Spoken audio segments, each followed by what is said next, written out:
Okay, here we are with Paul. Paul, you were the founder of Gran Prix of Gloucester. That's right. But now it's evolved and you have a big sponsor. Mm-hmm. Is there more than one big sponsor, or is it the Gran Prix Brewers? Great Brewers is the title sponsor, and they're a national company that is a resource for independent brewers. So you go on their website and you can find out where certain beers are sold in your community. And they even have an iPhone app that you can download to find out where beers are, where you're located.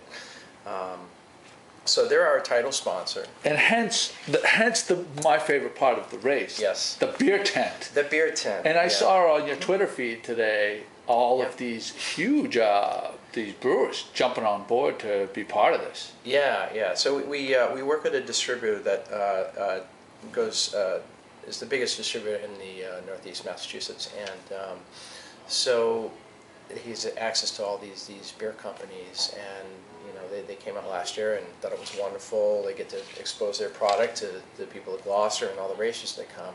So so I had to write this down. We've got Sierra Nevada, of course they're out of California, Omegang, which is out of upstate New York, and then we've got some regional beers like Wachusett, of course then Cape Ann, Victory out of Pennsylvania, Oscar Blues, which I hadn't heard of before, they're out of Colorado, and then finally we've got Smutty Nose and Brooklyn.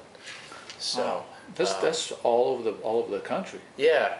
So we've got a good range of beers there, and the beer tent is it's just a good way to to get maybe the non-cyclists to come out and check out these events. Yeah. And we were talking a little bit earlier, and there's no problem getting top racers here. Yeah. Cyclocross racers. Yeah. There's no problem getting top-notch sponsors for this, sure. and the vans up and down lining the raceway there attest to the money that's in this. Mm-hmm. And anybody that I've spoken to that's gone to it says, "Oh my God, this is incredible." Mm-hmm.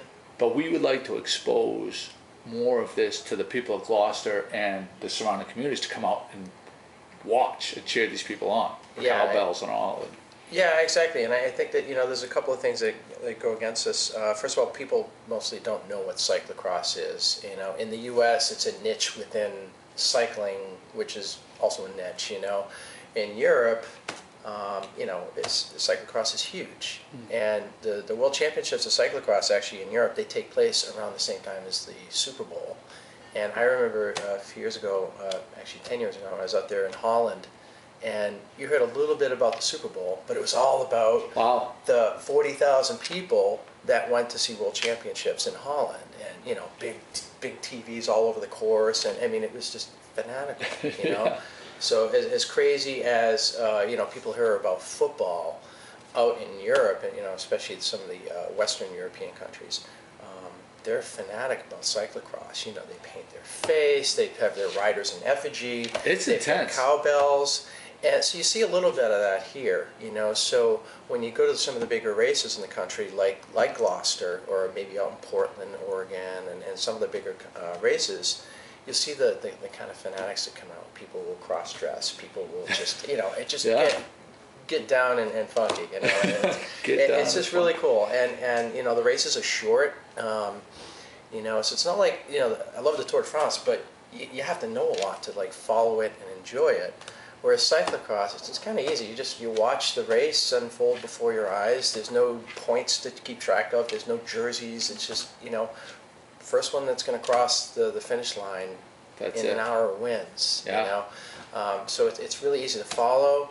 The riders, they'll pass by you several times because the course kind of meanders around itself. It's at Stageford Park. We'll do a little mix of road and grass and dirt, and even go through the volleyball field. So if you stand in a certain location, they could come by you 3-4 times within a lap. Yeah. So you see them all the time. So it's exciting from that standpoint.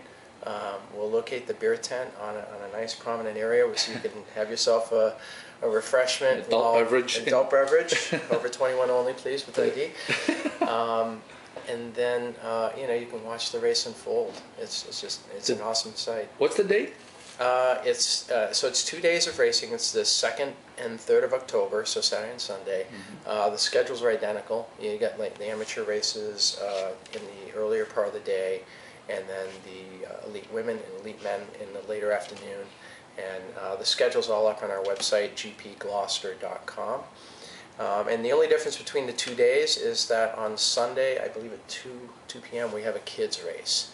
And that's open for anyone from 5 to 12 years old. And you have to register ahead of time? They have to register, but it's free. Okay. And, and that gets a good crowd too. And the kids love it, Sure. because we put it between the elite women and men's event. So we have all the spectators, the 1,000, 2,000 plus spectators who have nothing to watch, they look at the kids race. So you've got people like 10 people deep cheering on the kids, and they love it. Oh man! So it's really cool. Yeah. This is how many years has this been going on now? We've been doing this since '99. Since '99. Yeah. Wow, that's amazing. And every year it seems like it gets bigger and bigger and making more impact in the media and everything else. The website is gpgloucester.com. How can people get involved if they wanted to compete? Is it too late for them to, or can anybody just go buy one of these kind of bikes? Where would they? What kind of bike shops around would you tell people to go check out to say, hey, this kind of interests me? Yeah. I mean, most of the bike shops around here nowadays carry a cyclocross bike. So, close to Gloucester, you got Seaside Cycles down in Manchester. You've got Pinnacle Bikes down in Beverly, Central Cycle in Beverly as well, and then up in Newburyport you've got Riverside Cycles, and these are all shops that know cyclocross. It'd be a good resource, I imagine. Yeah, I mean, you can go there and pick their brains, and they'll, all those shops have people who race cyclocross, so you'll get some good information there. How about local clubs? Are there any local clubs that do it? Well, the club I'm affiliated with is called Essex County Velo. We're based out of Beverly. Essex County? Essex County Velo, V-E-L-O. Okay. And we're actually the club that puts on the Gloucester race. We do a race in Beverly as well in the summer, which we just had. We're known as a cross club. We do a lot of cross clinic type things every Wednesday. During the fall, which next week we start, we have a cross practice. Anyone's welcome to come, and we can do like a cross 101 where we sit there and we show riders how to do the dismounts and stuff that are. Is there a website for that? If you go to our Facebook page, ECV Cycling, or Essex County Velo, V-E-L-O, you can find us there. We have a website, ecvcycling.org, and you can find information there as well. Great. So. Yeah, here we go. So this is our first interview. I'm sure we're going to do more as we get closer and promote the hell out of this, because it's one of those events where, like the Run Gloucester event and the Gloucester Tri, my wife participated in the Run Gloucester event, and what she said, she was talking to the mayor afterwards, and she ran with a friend of hers from out of town. And the course went around the back shore of that particular one, and she's like, "Oh my goodness, I didn't know how unbelievable, beautiful this city is." Yeah.